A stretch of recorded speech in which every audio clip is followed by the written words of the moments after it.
May be seated.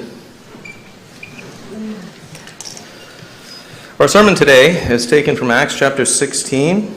We'll be reading verses 35 through 40 as we do continue on in the book of Acts. As you remember, no doubt, Paul and Silas, and also Luke and Timothy, were in the city of Philippi. Philippi was a nation, or rather a nation. It was a city in Macedonia, and a city that had become a Roman colony by the authority of Augustus.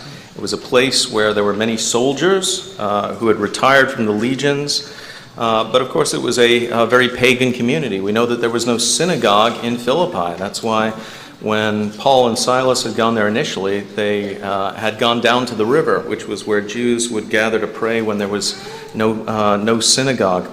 And there they had found God-fearers. Particularly they found Lydia. But unfortunately, although they had done a great good deed in freeing a young servant girl from demon possession, the city did not appreciate them. The men who had owned that slave girl had been infuriated when they saw that their chances of making money with her was gone once she was freed from her demon affliction. And so they had dragged them before the magistrates. The magistrates had beaten them. They had thrown them in prison.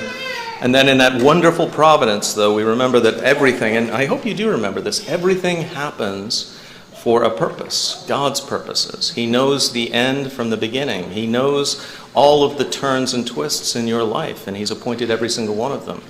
Paul and Silas were sent to prison, but they were sent there because they had a divine appointment, as is sometimes put, with a jailer and his family. And they preached the gospel, and we know that